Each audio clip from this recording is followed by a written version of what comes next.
ආයුබෝවන්. ඉතින් ආදරෙන් පිළිගන්නවා රියසක නාලිකාව සමග එකතු වෙන ඕගොල්ලෝ හැමෝම. ඉතින් අද කතා කරන්න යන්නේ මාතෘකාව ඇවිල්ලා ළමා අපයෝජනය. ඉතින් මේක දිගින් දිගටම ඊටමත් තිරසං කියන්න බෑ. තිරසං සත්තුවත් මෙහෙම කරන්නේ.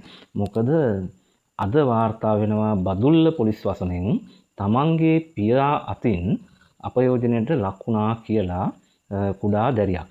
කුඩා කියන්නේ කුඩා දැරියක් අවුරුදු 2යි මාස 10ක් වයස ඇති කුඩා බිලිඳියක් තමයි මේ අපයෝජනයට ලක් වුණා කියලා තමන්ගේ පියාට චෝදනාව එල්ල වෙන්නේ. තාමත් ඉතින් විමර්ශන මට්ටමේ තියෙනවා. පියාව මේ වෙනකොට රක්ෂිත බන්ධනාගාරගත කරලා තියෙනවා. ඉතින් ඕක තමයි තත්ත්වයේ අබුද්දස්ස කාලෙට ලබුත්තිත්ත වෙනවා කියලා කියනවා. ඉතින් අර සින්දුවකක් තියෙන නේද? බුදුන් තුන් වරක් වැඩි ශ්‍රී ලංකාදීපය දහම් සංගුණ සෙවණේ දරුවෝ හැදුණු දේශය. මොකද්ද ශ්‍රී ලංකාවට උණු විනාශය කියලා තමයි ඉතින් අපිට අහන්න තියෙන්නේ. ඉතින් මේක දැන් අද ඊයේ සිද්ධ වෙන කාරණාවක් නෙමෙයි. මේ පිළිබඳව මම තවත් දැනුවත් කිරීම කරන්නම්. මේක අද ඊයේ සිද්ධ වෙන කාරණාවක් නෙමෙයි. දැන් කාලාන්තරයක් තිස්සේ සිද්ධ වෙන කාරණාවක්. ඉතින් අපිට මතකයි හොඳට කාන්තා සංවිධානය එහෙම සෑහෙන පාරට බහැලා රට හොල්ලපු කාරණාවක් තමයි ඉශාලිනී දැරියගේ අපයෝජනය සහ ඒ දැරිය පිලිස්සීමිය ගියා. ඒකට යම්කිසි කුකුසක් තිබ්බා රට තුල රිෂාඩ් බදුරුදීන් ලගේ ගෙදරදී ඒක යම්කිසි කරදරයක් කියලා මට වෙන්න ඇති කියලා. ඉතින් ඒ නඩුව තාම යනවා. ගරු අධිකරණයේ තවමත් මේ නඩුව පවතිනවා. බොරැල්ල පොලිස් ස්ථානයේ විසින් තමයි මේ පිළිබඳව විමර්ශනය සිදු කිරීම කරේ. කුඩා දැරියක් මෙහෙකාර සේවයට යොදව ගන්නවා. එතන වැරදි කිහිපයක් තියෙනවා. කුඩා දැරියක් මෙහෙකාර සේවයේ යොදවා ගැනීම ඒකත් වැරද්දක්. ඒ වගේම මේ දරුවා ගිනි අරගෙන තමයි මේ යන්නේ. ගිනි ගන්න සතියකට කලින් ගෙදරට කතා කරලා කියනවා අම්මේ මට මෙහෙ ඉන්න බෑ මේගොල්ලෝ මට ගහනවා කියලා. ඊට පස්සේ සතියකින් විතර අම්මා යනකොට දරුවා ඉන්නේ ඇඳේ. දවස් 12ක් විතර රෝහල්ගත වෙලා ඉඳලා දරුවා මිය යනවා. මිය ගියාට පස්සේ ඔය දැන් ඉන්න ජනාධිපතිවරයා පාර්ලිමේන්තුවේ ප්‍රශ්න කරනවා සරත් වීරසේකරගෙන්. සරත් වීරසේකර කියනවා එතකොට හිටපු මහජන ආරක්ෂක ඇමති එතුමා ඒ වෙලාවේදී කියනවා මේ දරුවා බරපතල ලෙස දිගින් දිගටම ලිංගික අපයෝජනයට ලක් වෙලා තියෙනවා කියලා. ඒ වගේම ඊට කලින් හිටපු වැඩ කරපු අයගෙන් අහුවාම ගෙනුත් එක දරුවෙක් කියනවා එයාවත් රිෂාඩ් බදුරුදීන්ගේ නෝනගේ මල්ලි අතින් අපයෝජනයට පත් වුණා කියලා. ඉතින් ඔන්න ඔහොම තමයි කාරණා සිද්ධ වුණේ. ඊට පස්සේ දෙවන වරත් ඒ මුත්‍ර ද්‍රේහය ගොඩ ගැනු ලබනවා. ඒ 60 ඩයගම් ප්‍රදේශයේ දරුවෙක් මේ දරුවා. ඉතින් ඒ කාල වකවානුවේ අපේ රට පෙරල්ලාගෙන කට්ටිය කතා කරා. ඉතින් මේ ළඟදී මීට කලින් කරපු මම වැඩසටහනක දාලා ඉති වීඩියෝ වල ඇතියක් මගේ channel එකේ ගිහින් බලන්න. අධිකරණ අමාත්‍යතුමා එතකොට නීතිඥවරුන් වන මුදිවර රහමාන් අජිත් පී පෙරේරා මහත්මයාත් එක්කත් මම මේ සම්බන්ධයෙන් සාකච්ඡාවක් කරා දුරකථනය ඔස්සේ. ඉතින් ඒ වෙලාවේදී අපිට දැනෙච්ච දේ තමයි අපි මේ නඩු පිළිබඳව අපි බැලුවා. ඒතකොට කිරුළපන සෙන්චුරියන් දේවස්ථානයේ මොහන් ජෝසප් කියන පියතුමා විසින් 2023 වර්ෂයේදී දැරියන් 5 දිනක අපයෝජනයට ලක් කරනවා. අවුරුදු 11 18 අතර දරුවෝ. ඉතින් ඒ දරුවන්ගේ නඩු විභාගයක් තවමත් යනවා. මේ මහාධිකරණයේ වරදක් නෙමෙයි තියෙන්නේ. අධිකරණයේ සුවාදීන ගරු අධිකරණයට අපි හැමදාම ගරු කරනවා. නමුත් අධිකරණයේ නඩු ප්‍රමාද වෙන විශාලම හේතුවක් බවට පත් වෙලා තියෙනවා අද රස පරීක්ෂණ වාර්තාවන් වල ප්‍රමාදය. ඉතින් දැන් නිකන් හිතලා බලන්නකෝ රිෂාඩ් බදුරුදීන් කියන පුද්ගලයාත් එක්ක අපිට මේ ජාතිවාදී ප්‍රශ්නයක් නැහැ. එහෙමනම් අපිට මුජිබුර් රහමාන් එක්ක ජාතිවාදී ප්‍රශ්නයක් තියෙනවා. දැන් අපිට දෙමළ මිනිස්සුත් එක්ක ප්‍රශ්නයක් තියෙනවා නම් අපි කදිරගාමර කියන චරිතයට ආදරය කරන්නේ නැහැ. එහෙනම් ලංකාවේ මිනිස්සු නේද? ප්‍රභාකරන්ට වෛර කරන්නේ නැහැ. කදිරගාමට ආදරය කරන්න හේතුවක් තියෙනවා මිනිස්සුන්ට.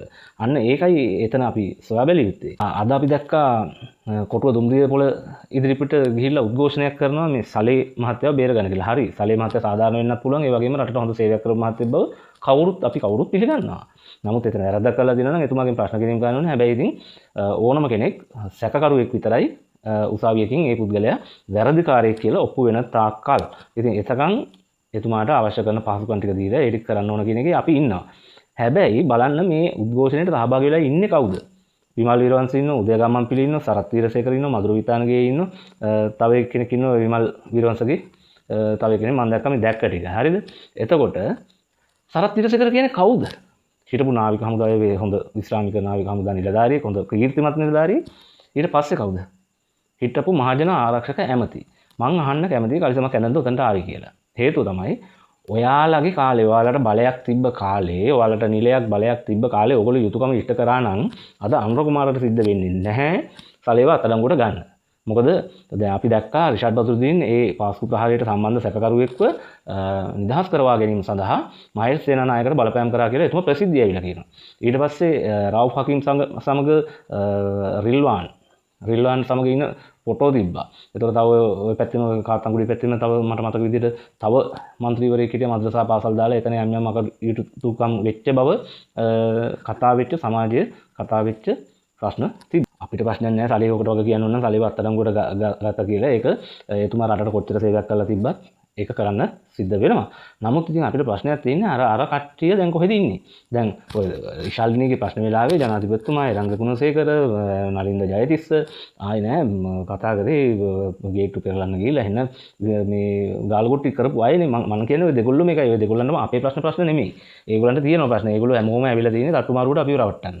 මේ ඉන්න කට්ටියත් එකයි හිටපු කට්ටියත් එකයි. ඉතින් දැන් ඒ සරත් විදිහට හිටපු කාලේ මේකේ හරි මිනිහා වල්ලලා ඇතුළට දැම්මනම් අද මේ මෙතන ආය අනුරු කුමාරටවත් චාන්ටවත් දෙයක් ඉතුරු වෙන්නේ නැහැ නේ මේකේ කරන්නනේ. එයා ඒක කරේ නැති හින්දානේ අද දැන් කල්සිමක් කරනගෙන යාට එන්න සිද්ධ වෙලා තියෙන උතන්ට නේද? ඉතින් ඔය හැමෝම ආණ්ඩු කරපු කට්ටිය.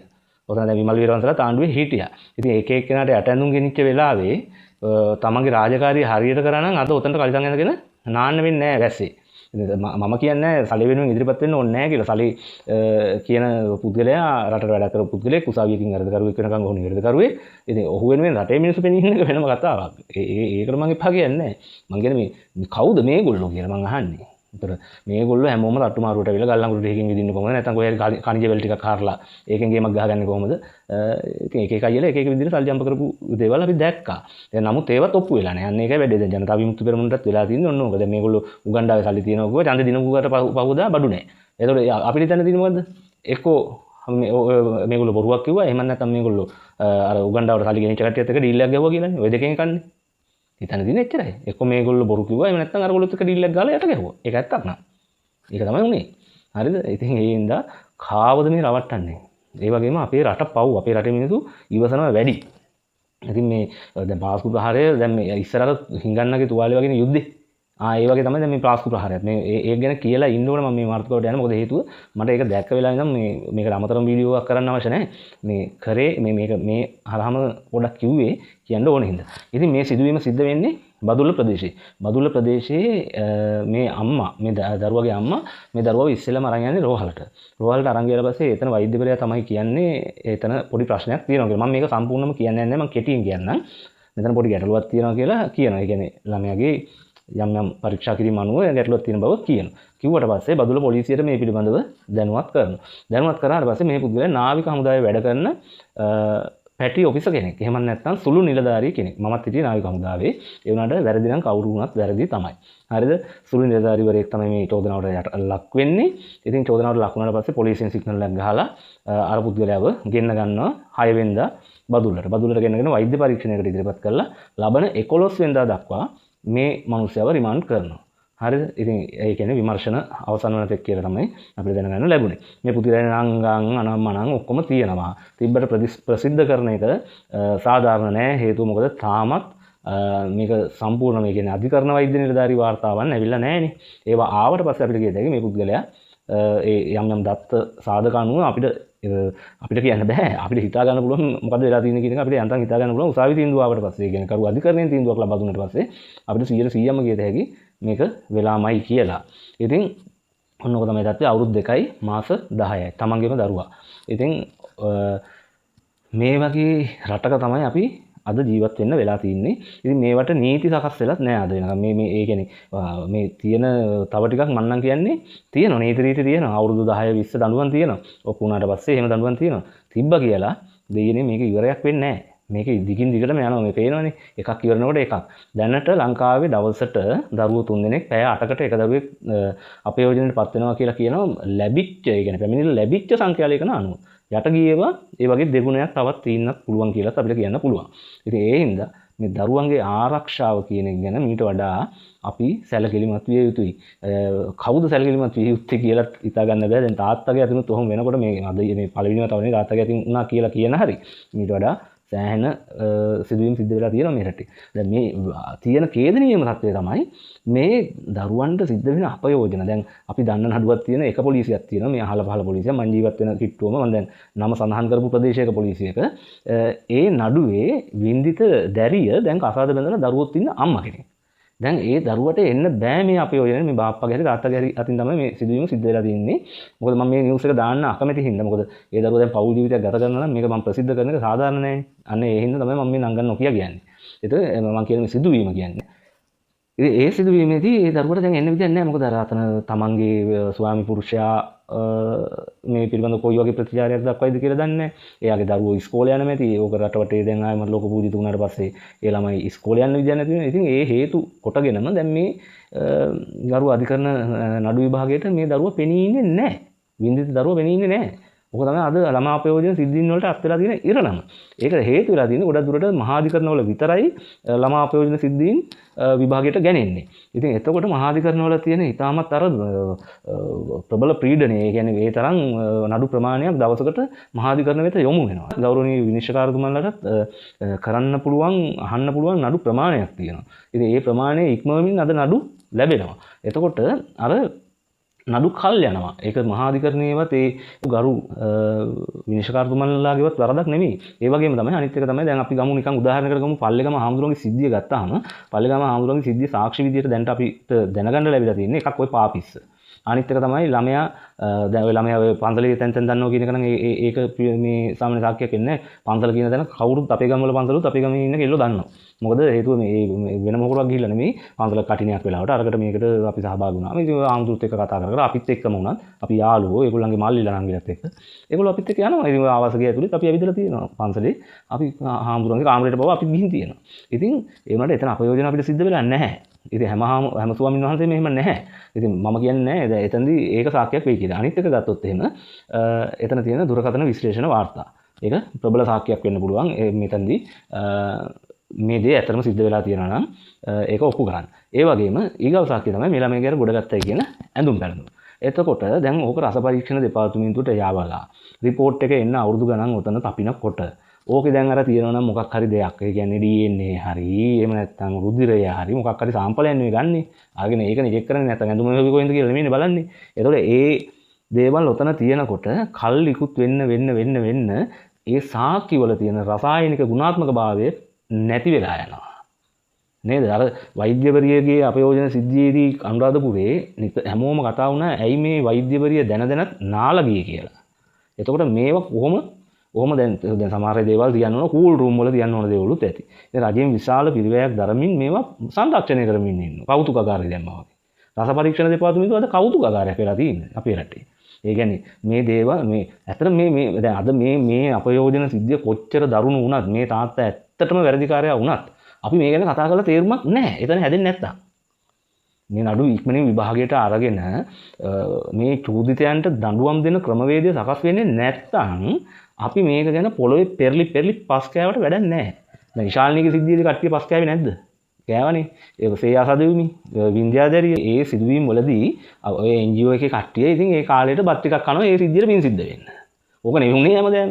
ඔය NGO නඩ ටික ඒ කියන්නේ ළමයින්ගේ පස්සෙන් ඉන්න ළමයි ගැන කතා කරන ළමයින්ට පණ දීලා කතා කරන කට්ටිය අර මැරිච්ච දරුවට පින් සිද්ධ වෙන බත් කෑවා. ඒ ටිකේ වේල් 3-4ක් බඩට දාගත්තා ඉශාල්නීට පින් සිද්ධ වෙන. දැන් ඉශාල්නී උන්නද මලාද කියලා බලන්න ඒ අම්මන්ඩිලා කවුරුත් නැහැ. ඒක තමයි දැන් වෙලා තියෙන්නේ. ඉතින් ඒකයි අපිට හරි දුකයි මේ දරු පරපුරට අත් වෙන ඉරණම පිළිබඳව බලනකොට. හේතුව දරුවෙක් දිහා බලන්නේ නැති. ඒ කියන්නේ මොනවද අවුරුදු 2ක දරුවෙක් කියන්නේ ඉතින් මොනවද දෙයිනේ අවුරුදු 2යි මාස 10 කියන්නේ හරි අවුරුදු 3යි කියන්නකෝ. මොකද්ද ඒ දරුවගේ බලන්නවත් තියෙන්නේ අඩුම ගානේ. මොකද්ද මේ තිරසන් මානසිකත්වය? දැන් මුස්ලිම් විවාහ පිළිබඳ ප්‍රශ්නයක් තියෙනවා. ඉතින් දැන් අපිට මුස්ලිම් මිනිස්සුත් එක්ක කිසිම ගැටලුවක් ප්‍රශ්නයක් නැහැ නේ. මේ දෙයියනේ අපේ ගෙවල් ගාවේ ඉන්න මිනිස්සු අපිත් එක්ක කොච්චර සහයෝගයෙන් ඉන්නවද? අපිට මේ රටේ අපේ ජාතිවාදයක් නැහැ. අපි ප්‍රභාත්ලත් එක්කත් කතා කරනවා, අස්වල්ලා ජග්බාර්ලත් එක්කත් කතා කරනවා, පාතිමා ඇන්ඩිලත් එක්කත් අපි හොඳින් ඉන්න. දෙයිය මේ මිනිසුන්ගේ අවුරුද්දට අපිට මොන හරි ගෙනලා දෙනවා. අපේ අවුරුද්දට මේ මිනිසුන්ට මොන හරි ගෙනලා දෙනවා. රුස්දිලා සබ්රිලා මේ මපාස්ලා අපේ ඉස්කෝලේ අපිත් එක්ක එකට ඉගෙන ගත්ත යාළුවෝ. හම්සලා එහෙම අපේ තාත්තගේ යාළුවෝ. ඉතින් එහෙම අපිට මේ මුස්ලිම් මිනිස්සුන්ගේ ප්‍රශ්නයක් නේද? අපේ ගමේ හිටිය ලෙනාඩ්ලා තුබාලා රවිචන්ද්‍රන්ලා ටැමිල් අපිත් එක්ක ඉස්කෝලේ ගියා දහම් පාසලට ගියා වුන් අපිත් එක්ක. කොහෙද මේ දෙයියනේ මේකේ තියෙන්නේ එහෙම එකක්?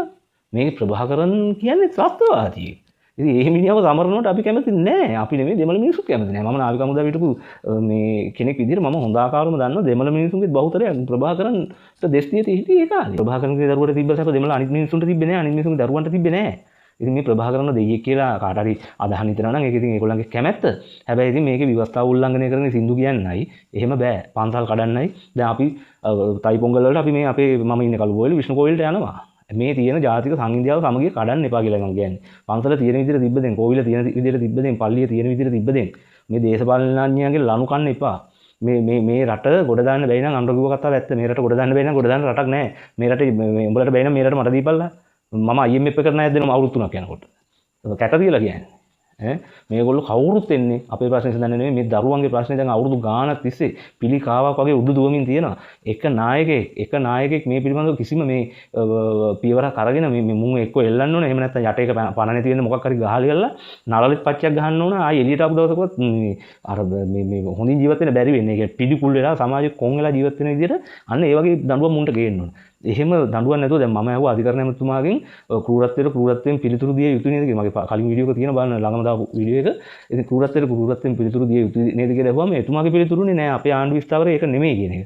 ඒ වුණාට එරංග ගුණසේකරලා ඒ කට්ටිය රිෂාඩ් බදුරුදීන්ගේ ප්‍රශ්න වෙලාවේදී කතා කරේ එහෙම තමයි. ඒ කියන්නේ මේ කට්ටියට මීට වඩා දඬුවම් කරන්න ඕන, නීති හමුවට පමුණවන්න ඕන, විපක්ෂ නායකතුමා රජිත් ප්‍රේමදාස එයත් එහෙම කිව්වා.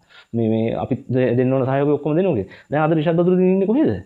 මේක ඇවිල්ලා මේ දැන් රිෂාඩ් බදුරුදීන් කියන්නේ දෙල්ලම් මිනිහෙක් නෙවෙයි. එයා පාලනය කරපු කාලේ සතර කුඩු කන්ටේනර් අපි කියන්නේ එයා ගෙන්නුවා කියලා. ඒ වුණාට එයාගේ පරිපාලනය තමයි සතර ආයතනේ තිබ්බේ. හරිද? එතකොට මේ රටේ මිනිස්සු ආදරය කරපු මුස්ලිම් මිනිස්සු ඉන්න ඕන තරම්. කදිර කාමර මහත්තයාට මිනිස්සු කොච්චර ආදරය කරාද? ඉතින් ඇයි දෙයියනේ මුරලිදරන්ට අපි ආදරේ නැද්ද? මාරුට්ට අපි ආදරේ නැද්ද? මේ රටේ ජනතාව ආදරේ නැද්ද? එතකොට කොහෙද මේකේ ජාතිවාදයක් තියෙන්නේ? කාටද මේකේ ජාතිවාදයක් තියෙනවා කියලා පෙන්වන්න ඕනලාද? ඒක පෙන්වන්න ඕනෙලා තියෙන්නේ ඒකෙන් හම්බ කරන් කන එවුන්ට. තේරෙනවද? දැන් වැල්ලවත්තේ කොටි සමරුමට එන්නේ පලස්තීන සහයෝගී සමුළුවේ කට්ටිය දෙමළ මිනිස්සු නෙමෙයි. සිනා වෙනව නෙමෙයි මේ මුකේ නෙමෙයි වෙන මුකේක පිච්ච මල් පිපෙනවා. දකින්නකොට ඔය සරත් විරසේ කරලා එහෙම ඇවිල්ලා ඔය පාස්කු ප්‍රහාරයට සම්බන්ධ වෙන්නේ දැන් ඇවිල්ලා තියෙන්නේ. දැන් පෙරලා උතන හිටපු එක මාධ්‍යවේදීට කටට ආවේ නැද්ද ඔය ප්‍රශ්නේ ආ පොලිස් ඇමති වෙලා හිටපු කාලේ මහජන ආරක්ෂක ඇමති වෙලා හිටපු කාලේ ඇයි මේ පියවරක් ගත්තේ නැත්තේ? ඒතකොට අනිත් හිටපු කට්ටියත් හොඳ ප්‍රබල ඇමතිවරුනේ. ඇයි මේවට විරුද්ධව පියවරක් ගත්තේ නැත්තේ කියලා. ඔය දැන් අපිට ප්‍රශ්න තියෙනවා. ඉතින් මම ඒකයි කිව්වේ හකීම් මරම හිටියා තව කට්ටිය ඉතින් හොඳ ෆොටෝ වීඩියෝ අපි දැක්කා ඔය සම්බන්ධව. දැන් අපිට ප්‍රශ්නයක් තියෙනවා මේ උන් ටික ඔක්කොම පැත්තකින් ඉඳදී මොකද මේ තලිබල්ලන් ඉන්නේ කියන ප්‍රශ්නේ අපිට තියෙනවා. එතන මං කියන්නේ නෑ මේ කරපු වැඩේ අසාධාරණයි, වැඩේ හරිය නෑ කියලා. වැඩේ හොඳයි. කරන මිනිස්සු ටිකයි හරිය නැත්තේ. ඒකයි ප්‍රශ්නේ තියෙන්නේ. ඕකයි. මේ රට හදන්න නම් මේ නීති රීති දැඩි වෙන්න ඕන. මේ දරුවන්ගේ අනාගතය ගැන, මේ දරුවන්ගේ ප්‍රශ්නය ගැන මීට වඩා අවධානයෙන් ඉන්න ඕන. මං අර වගේ ඇහුවාම අධිකරණ ඇමතුමා දීපු තවත් උත්තරයක් තමයි ජනතාවගෙන් ඉල්ලීමක් ආවොතින් සලකා බලන්න පුළුවන් කියලා. ජනතාව වෙච්ච අම්මලා තාත්තලා වෙච්ච දරුවන්ට ආදරය කරන මගෙත් ඔබෙත් යුතුයකමක් තියෙනවා මේ පිළිබඳව හඩක් නගලා රජය ඒ මගට යොමු කරගන්න. හරිද? ඉතින් ඊටමත් ශෝක ජනක සිදුවීම් මේවා.